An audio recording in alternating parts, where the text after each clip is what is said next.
belajar, marilah kita membaca doa terlebih dahulu. Doa dimulai.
Siapa yang hadir dan tidak hadir hari ini?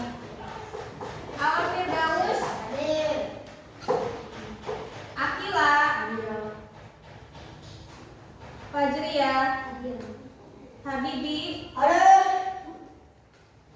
Mahesa Reza hadir. Morgan hadir. Nadia Nisi hadir. Mika Aulia hadir. Rahma Sylvia hadir. Rizky Dwi Ramadan, Sadewo hadir. Siti Nurbaiti hadir. Ya, alhamdulillah ya, hari ini berangkat semua. Tidak ada yang absen.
Belajar mata pelajaran apa ya?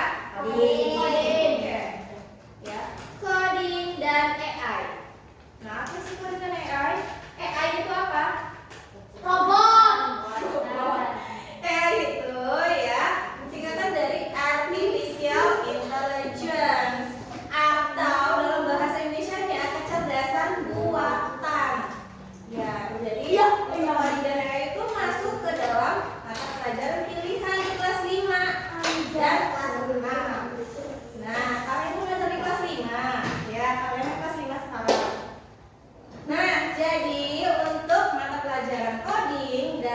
AI atau KA, ya, kecerdasan coding dan kecerdasan buatan, setiap minggunya itu ada 1 hari, ya, 2 jam pelajaran untuk kita belajar tentang coding dan AI. Nah, untuk pertama-tama, ya, apa sih yang kita pelajari dulu dari mapel ini? Ya, pertama kita akan belajar tentang coding, ya, konsep coding, cara berpikir komputasional, ya, pada peserta didik. Apa sih berpikir komputasional? Karena ya secara tidak langsung, ya, dalam keseharian kita pun kita berpikir menggunakan komputasional, berpikir secara logika. Ya, semua manusia kan punya otak.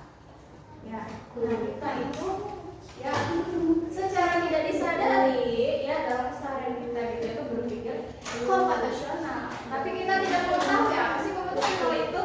Nah, di sini kita akan mempelajari itu semua. Dan nanti setelah kita belajar tentang konsep berpikir komputasional dalam kehidupan sehari-hari, kita itu akan terbiasa berpikir komputasional di kehidupan sehari-hari kalian. Nah, ini coba Ibu akan jelaskan ya.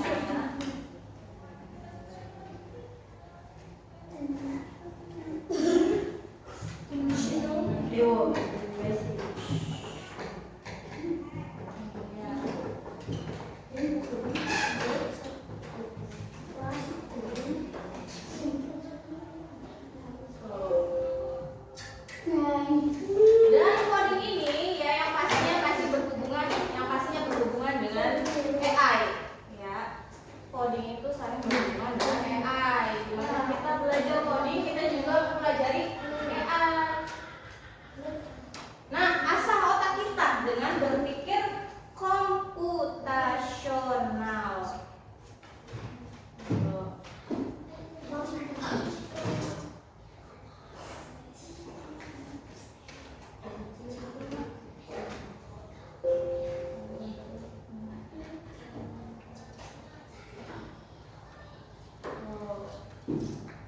Tuh, lihat di situ ada gambarnya. Coba dibaca dulu. Asah otak kita dengan berpikir komputasional. Nah, tuh.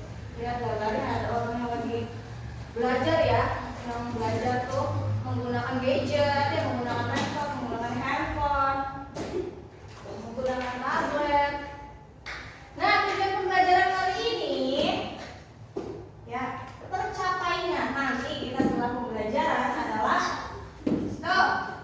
yang pertama, kita nanti akan menjelaskan konsep berpikir komputasional, mengekspresikan tahapan berpikir komputasional, dekomposisi, pengenalan pola, abstraksi, dan algoritma, serta merancang langkah-langkah berpikir komputasional pada situasi nyata.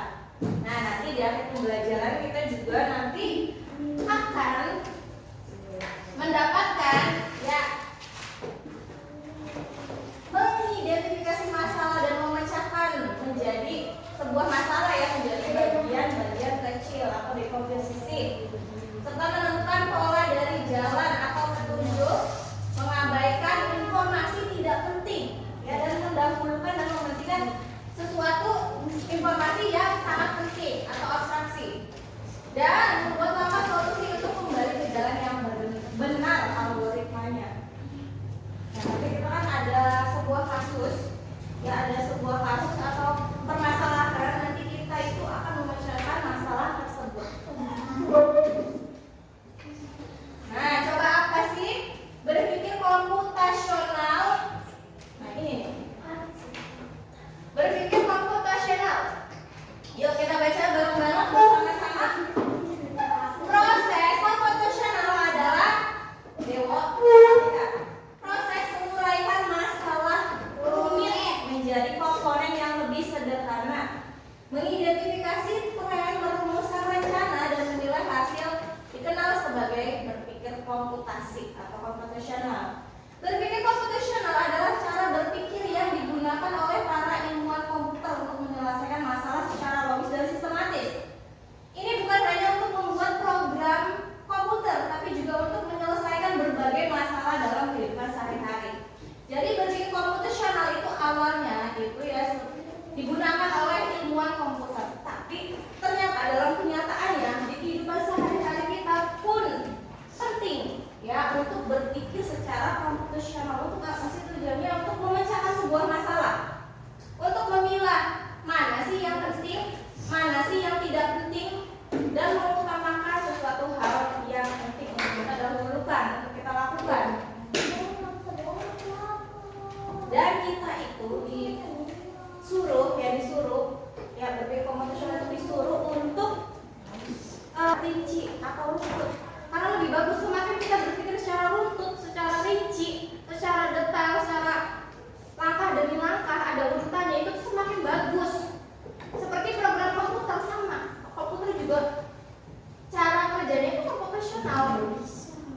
untuk berpikir komputasional secara rinci berpikirnya. Contohnya apa sih?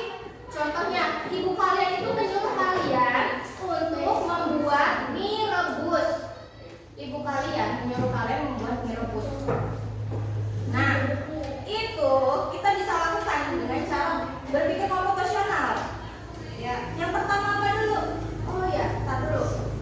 Ya, saya itu disuruh bikin mie rebus, masak mie rebus. Apa dulu ya yang pertama-tama yang harus aku lakukan? Ambil wajan. Ada step-stepnya kan? Ada step-stepnya, ada langkah-langkahnya. Yang pertama apa? Ambil wajan. Mengambil wajan. Terus Ambil mengambil air, Panasin. memanaskan, ya sampai mendidih. Setelah itu mie-nya kita buka dan kita cemplungkan, kita masukkan ke dalam wajannya itu di air yang mendidih. Setelah itu, setelah matang, kita matikan kompornya. Bumbunya kita siapkan di piring. Setelah itu tuang deh ya mie yang sudah matang itu ke dalam piring atau mangkok. Ya, setelah itu udah dihidangkan. Bisa kita makan. Ya kan ada step-stepnya kan? Iya, ada step-stepnya.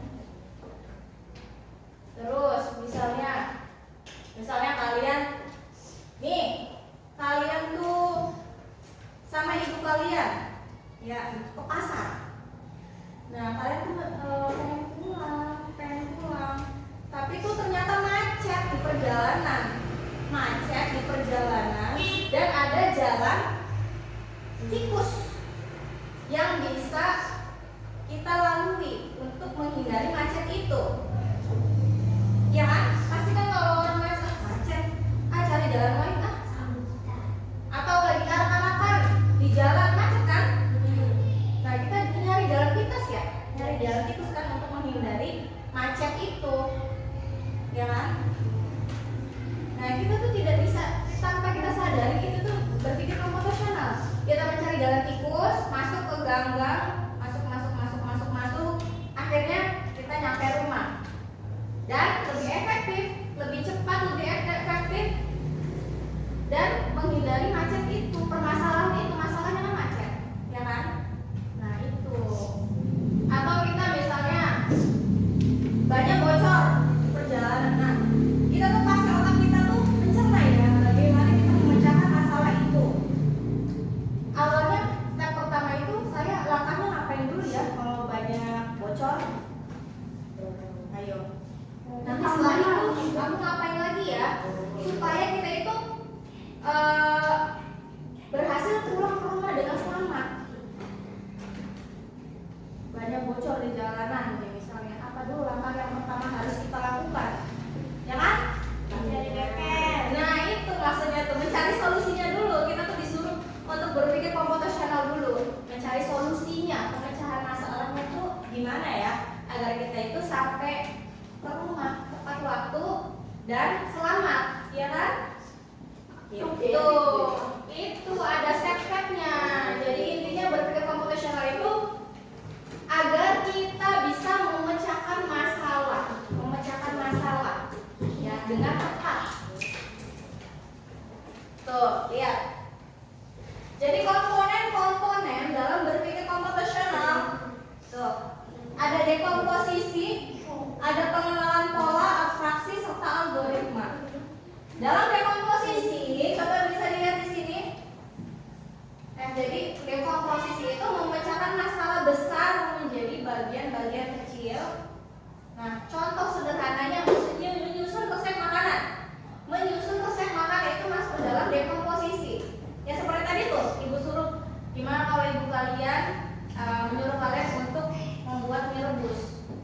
Kan, jadi kan dekomposisi dulu kan? Otak kalian begini dulu kan? Memecah masalah besar menjadi bagian-bagian kecil. Disusun dulu kan? Oh ya, aku tuh resepnya apa aja ya? Oh, aku tuh yang pertama tuh gini. Nah, ini dekomposisi. Setelah itu pengenalan pola.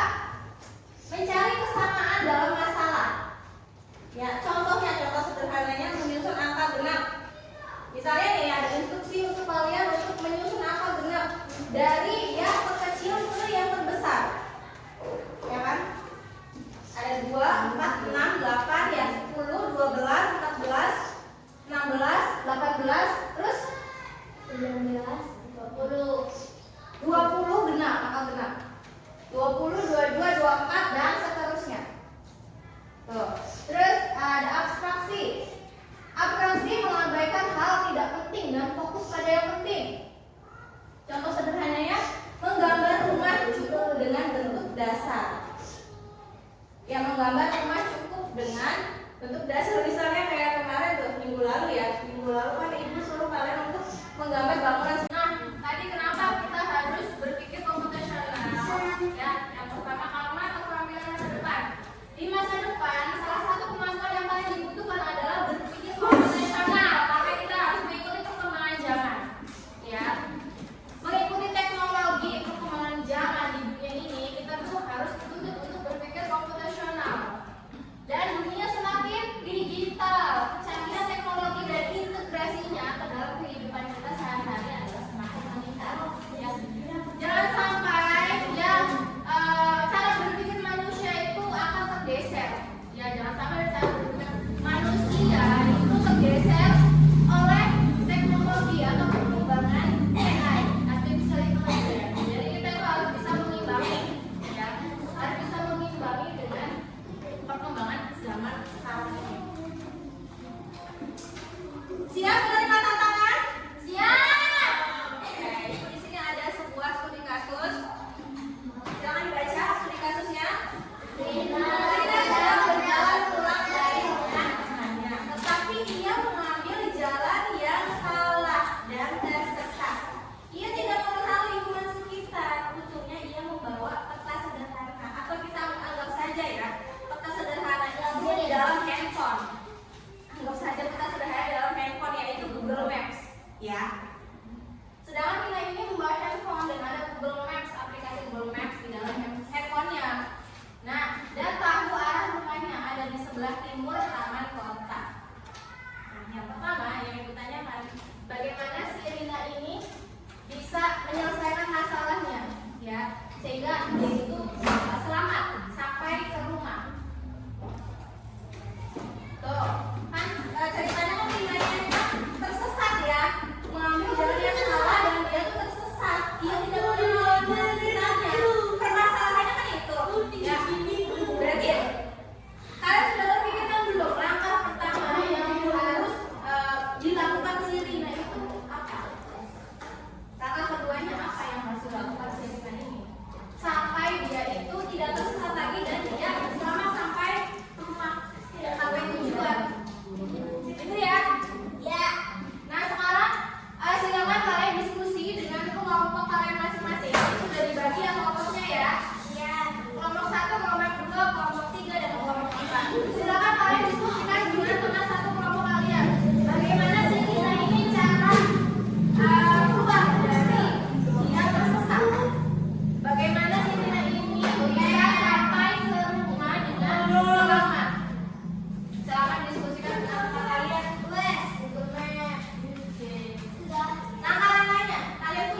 Bacakan langkah-langkahnya ya untuk membacakan kasus Sirina ini. Coba yang pertama dibacakan dengan keras caranya. Baca itu dong. Ya, yang kedua. Oke. Jadi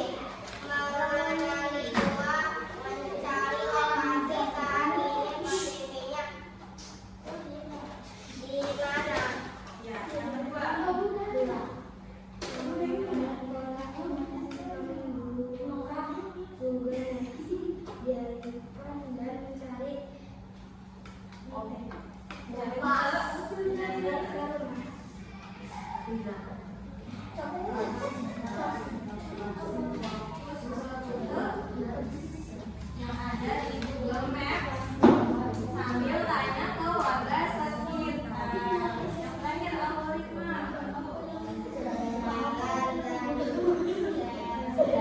Kita menyusuri.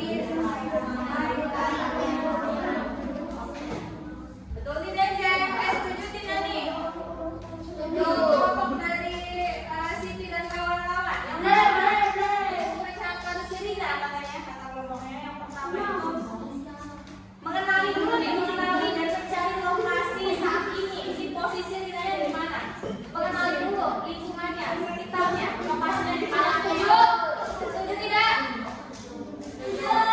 Yang kedua, membuka handphone Google Maps. Membuka Google Maps yang ada di handphone dan mencari rute. Mencari dulu rutenya. Mana ya? Itu kan? Setuju? Tadi kan hanya menggunakan handphone dengan aplikasi Google Maps kan? Setuju ya? Terus yang ketiga, fokus ke rute yang ada di Google Maps. Hanya fokus ke rutenya. Ya, sambil apabila kurang yakin, sambil tanya-tanya ke warga sekitar. Setuju? Terus yang terakhir, jalan ya, dan menelusuri sampai ke rumah sambil melihat aplikasi Google Maps. Setuju? Oke,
Kemarin tertarik dari untuk mempelajari coding seterusnya. Untuk belajar AI seterusnya. Tertarik? Nanti untuk ke depannya kita tuh belajar coding itu jadi kita tuh apa ya, bisa nanti lewat game kayak kemarin tuh kita labirin tuh ya mes tuh blocking ya kan kemarin belajar tentang